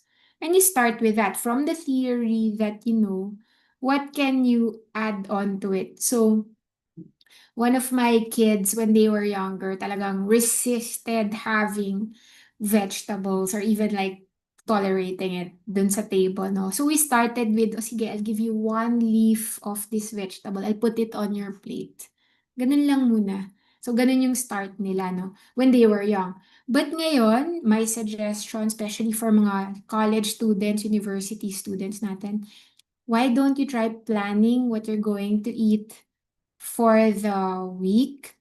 Kasi if you have a plan, you become more mindful and chances are, yun yung goals mo. That's what you will try to achieve in terms of like healthy eating for the week. Yeah, that's it. Thank you. Thanks, Doc. Doc, there's a question in the chat box addressed to you, no, which is better, low sugar diet on low purine diet or low purine diet, and can we not just avoid all cholesterol product? Okay, I don't think there's like a parang definite answer. Kasi you need sugar, syempre, but merong healthier forms of sugar, 'di ba? Kaya nga meron tayong high glycemic, low glycemic foods natin. So you also need that. So one is not necessarily better than the other. Tapos if you look, ano ba yung mga high purine food natin? Your red meat is actually high purine. Yung mga lamang loob is also high purine. They're not necessarily bad. Actually, there are newer studies ngayon na if you want to fuel up your mitochondria is powerhouse of our cells, di ba? We know that from biology. If you want to fuel it, eating organ meats actually can contribute to that. Kaya yung mga atay na kinakain natin, chicken liver, mga ganyan, important din siya. But I guess the secret here is eating in moderation, following that healthy plate, right? And then yung last question, cholesterol. So as I mentioned earlier, cholesterol is not necessarily bad. You need it. You need it for your cell membranes. You need it to line your nerves. But meron tayong healthier forms, healthier sources of cholesterol. So then you should choose those. Yeah, I hope I answered your question. Thank you. Thanks, Doc. Ayan. Thank you daw po, Doc. Sorry, before we read the question in the chat box I saw a while ago Mr. Cesar Gomez. Would you like to unmute and ask your question? Yeah. Am I muted or? We can hear you, sir. Yes, po. Okay. First of all, good afternoon. I'm Cesar Gomez. I think I'm the oldest in this group. I will be 74 this year. For NAFEL and Alzona, I was there at the creation of Office of Social Concern and Involvement. Oh, You I may see. want to ask Father Ben Nebres or Edgar Valenzuela. Okay. I will have Will two do, sir. components to what I'd like to share. First is I think majority of you are young ones. Okay. Therefore, the challenge for you is to stick it out, persevere in serving our country. Okay, so that's my first point. Okay, number two, I'd like to focus on ingredients. Okay, by the way, I find the surveys informative and interesting, but perhaps if that could be linked up to the national situation, you know, because baka mamaya mga Atenista maski sa, by the way, I've traveled to Mindanao at least 20 times in my lifetime. You know? So I've been, there. And I suspect even Ateneo Jesuit students may be better off. You know, so the survey results, TP mentioned or somebody has mentioned, putting it into the book or whatnot. I think it's good, but it has to be complemented by what's the actual situation. Okay. The second part I'd like to focus in is on the ingredients, lahok. Okay. And I will not touch on the nutrition because wala ako dyan, ano. Although my late wife was a diabetologist doctor and inabutan namin yung triangle. Okay, for the nutrition, which I will not touch on as to ingredient to the components, I'd like to point out the situation of smuggling and imports. Okay, I think that has to be studied. Okay, smuggling and imports and the cost of the foods. Someone asked, I think, bakit mas mahal yung healthier food? It's more expensive to produce and more labor intensive. Okay? I don't know, I missed out on the second conference on Baon or whatnot, but was there a discussion on GMOs? Because I think that is still a valid discussion. Okay? Which leads me to my last point here.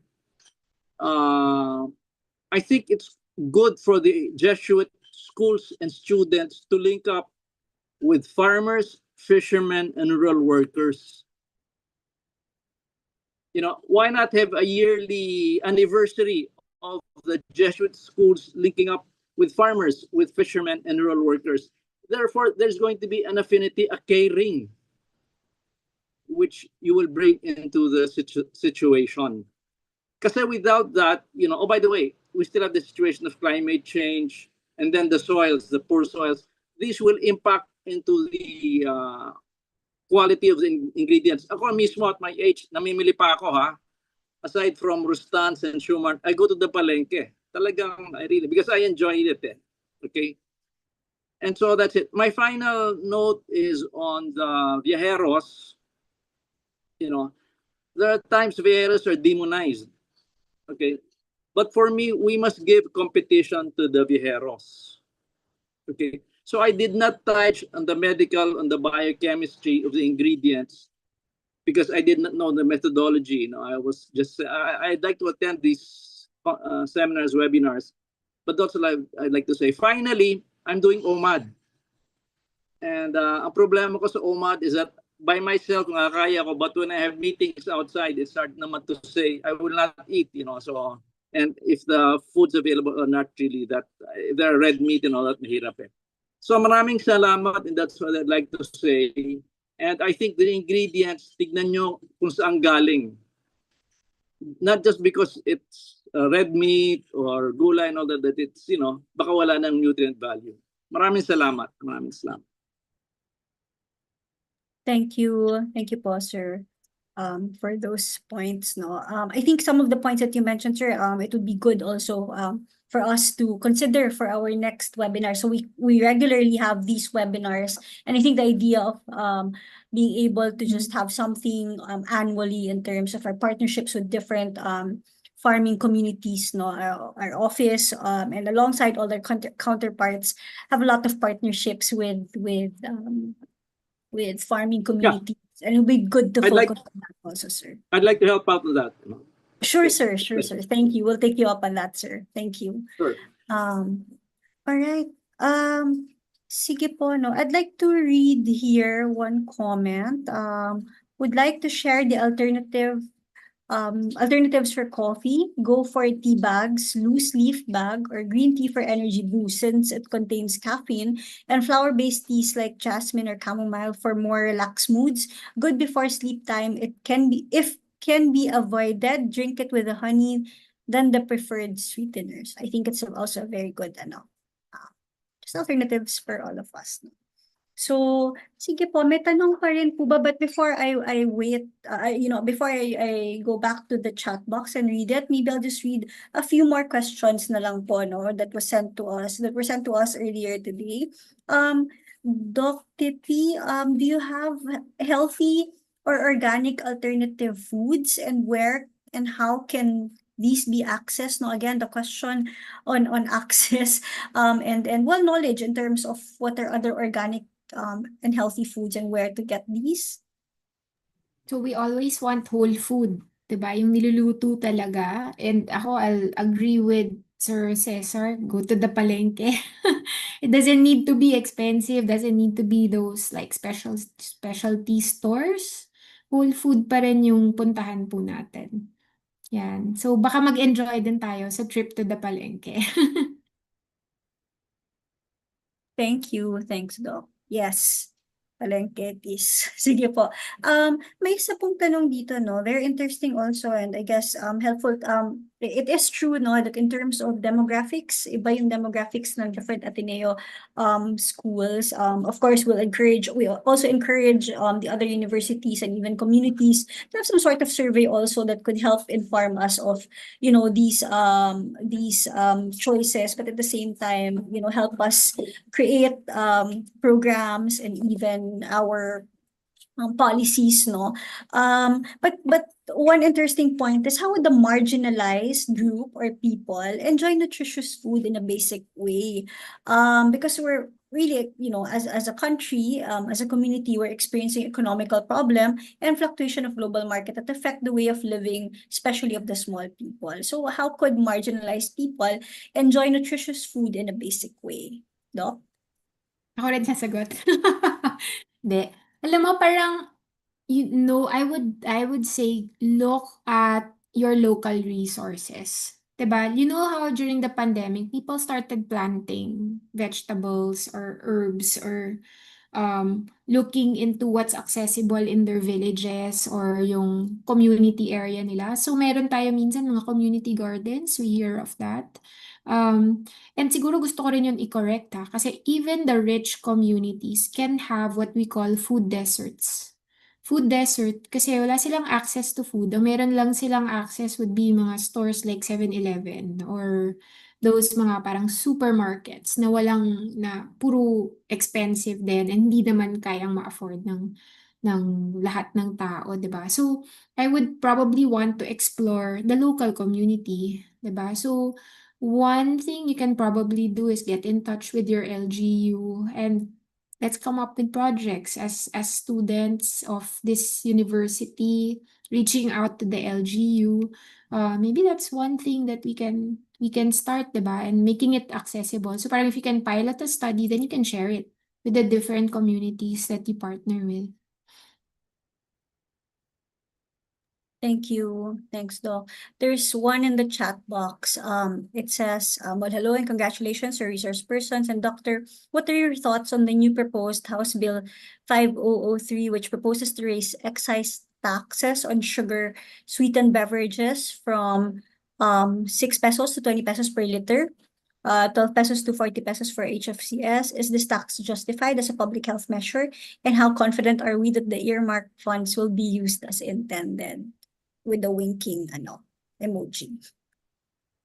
Ang hirap naman sagutin yan. Theoretically, diba? Theoretically, that would be helpful to parang deter people from like putting sweets in their siguro maybe for everyone yung high fructose ba yon yung HFCS, diba? And that's used as actually a cheaper alternative to fructose. But I wonder if all people also know na hindi lang laman loob or purines yung cause ng elevated uric acid natin, but there are studies saying that high fructose is one of the big causes of elevations in our uric acid kasi it causes a lot of inflammation, no? So I guess theoretically increasing the price of sugar will like discourage the use, but ang feeling ko kasi it still has to go with behavior change. Like people will still buy these expensive things if they're like craving for it and if they're so used to it, right? So together with this, then I think strategies for modifying lifestyle should like be hand in hand with all of these taxes that they're proposing. And syempre, good governance at saka tayo, we remain vigilant kasi di naman natin masasagot yung question about how can we guarantee that these funds will be earmarked for what they were intended to be used for, di ba? Yan. Thank you. Thanks, Doc. All right. Maybe one last call for a question or comment. Sir Cesar, Yeah. you raised your hand. Pahabol. I suggested linking up with farmers, fishermen, and rural workers, But let's not forget the global scene, The tariffs of Trump, especially he intends to put up tariffs for the BPOs, He wants call centers to go back to the States. That would adversely affect our revenues for call centers, and it would affect the demand for agri-products. That's one, okay? So let's not forget the global scene. And I'd like to share, as I mentioned, I'm pushing for 2050 Philippine Challenge, Resilience, Prosperity, Global Excellence. So I'd like to share this in another webinar or with different Jesuit groups. Maraming salamat. Thank you. Thanks, sir. Definitely no. So let's keep in touch po. Sige. One last. Going. Okay, sige, no? So, I guess that's it for our open forum, no? Thank you so much, Doc Tippy. Of course, thank you, Earl. Thank you, Jedrick, Ron, and Philip, no, for presenting, the survey, and also Earl for also reacting and sharing your insights, really valuable insights earlier. In the webinar, no? I hope today reminded us that food is more than nourishment. It's a foundation for health, community, and well-being. I think it's both on the personal level, no? Parang we're talking about how we can also sustain our lifestyles, become more mindful in our choices. But I think at the same time, Doc Tippy and also our presenters and Earl mentioned how it's also very important to look at things in the institutional and structural level, no? So, I mean, it's not just really personal. It's also very social and very political. After today's webinar, we hope that you leave this Zoom room inspired to make mindful choices for yourself, for your family and friends, but also for members of our community, no, whether immediate but also on a wider scale. No, we talk about farmers, we talk about the marginalized. How can we also help them make good, healthy choices, but also considering affordability, accessibility, and the likes, no? Moreover, no, in terms of our what our reactors also said, we could help, just try to help build a future, a better future, where healthy food is accessible to all, no, as I mentioned. So again, hopefully we get to do this after this webinar, if we can start on a personal level, but maybe move forward to doing this in our own communities. I think the 3 student council presidents a while ago said that they will use the results of the survey to help inform the choices that they will make in their own level, but at the same time using this when they communicate with the administration of the different schools. Dr. P also gave us some tips as administrators or as people, as heads of offices, heads of universities, but also heads of our own organizations, no? So we make these concrete and really mindful choices, no? Before we end the session, the webinar, I'd like to call on one of my colleagues, Mr. Mark Paul Samonte, who's head of the University Community Engagement and Advocacy Council of the Ateneo de Davao University, and also a member, of course, of the working group for the acknowledgement of our presenters and reactors. Sir McCoy? Yes, thank you very much, Ms. Off, and congratulations to our presenters from the different student organizations of the different Jesuit schools from Ateneo de Manila, Xavier University, and Ateneo de Davao University. Of course, to our reactors, to Earl and to Doc TP for your insights. These are very welcome, and you gave more flesh to the data that has been presented by the students during this afternoon's webinar. So again, our sincerest thanks to our speakers and reactors for a very wonderful time spent with us this afternoon. So thank you. And to all our participants from the Zoom, we went as high as 79. And to all those who are viewing via YouTube, thank you very much for the time, and hope to see you in our next webinar this coming November. And of course, our certificates of appreciation. Let me read the certificate of appreciation presented to for his valuable contribution as a presenter for the SDG2 project's third webinar for 2025, titled Food Security and Nutrition, Healthy Food and Diets Toward Wellbeing, given this 21st day of October 2025 via Zoom, signed Dr. Leland Joseph de la Cruz, Assistant Vice President, Social and Environmental Engagement for Development and Sustainability at Ateneo de Manila University. The same certificate is presented to Ron Edward Dulhao and John Philip Talaba. Also, we give the certificate of appreciation to our reactors. The certificate of appreciation is presented to Earl Hans Abellanosa for his valuable contribution as a reactor for the SDG2 project's third webinar for 2025, titled Food Security and Nutrition, Healthy Food and Diets Toward Wellbeing, given this 21st day of October 2025 via Zoom. Signed, Dr. Leland Joseph de la Cruz, Assistant Vice President, Social and Environmental Engagement for Development and Sustainability at Ateneo de Manila University. The same certificate is also presented to Dr. Lourdes Bernadette S. Tanchanco, MD, MSc, FPPS, FFS, DBP. So thank you very much to our reactors and to our presenters.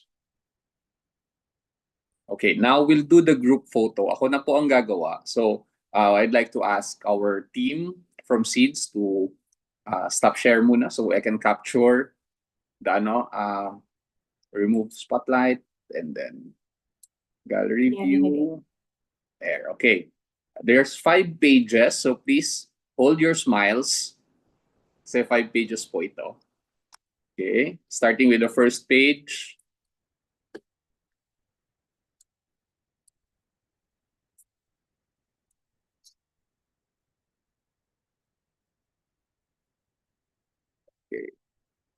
Proceeding to the next page, smile.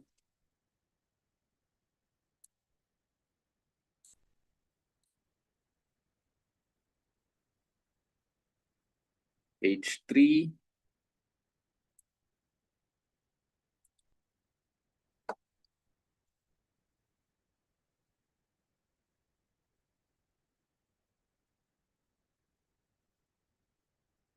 Page 4.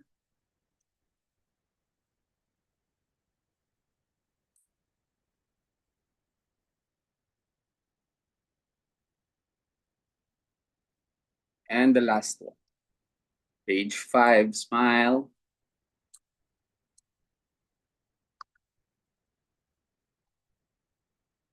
Okay. Thank you very much.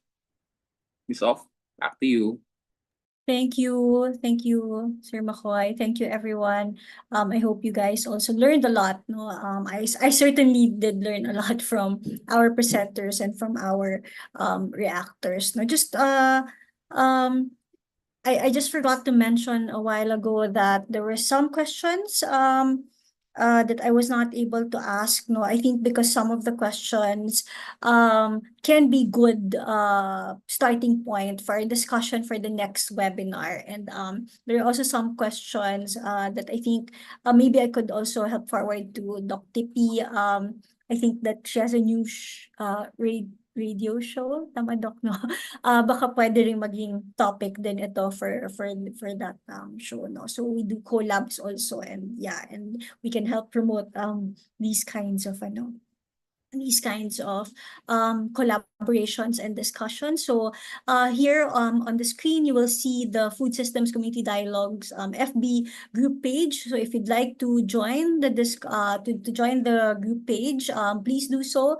We can continue the discussion there. You could also share some of your events or activities, and we can do some sort of collaboration in the future. So please do join our FB group page. And lastly,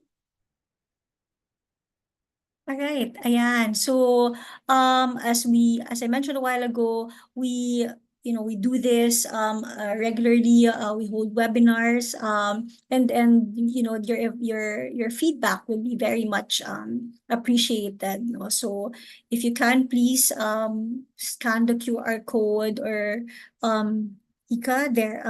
Ika can also put in the chat box the link to the evaluation form. Please do so. We'll give certificates of participation to people who, if you indicate it in the eval forms, we'll give it to you after this. No? Again, many thanks to everyone who joined us in this webinar.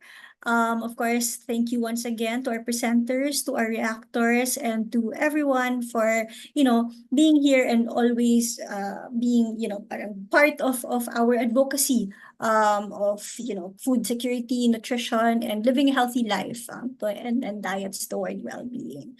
I hope you guys stay safe, and we hope to see you in our next webinar. Good afternoon.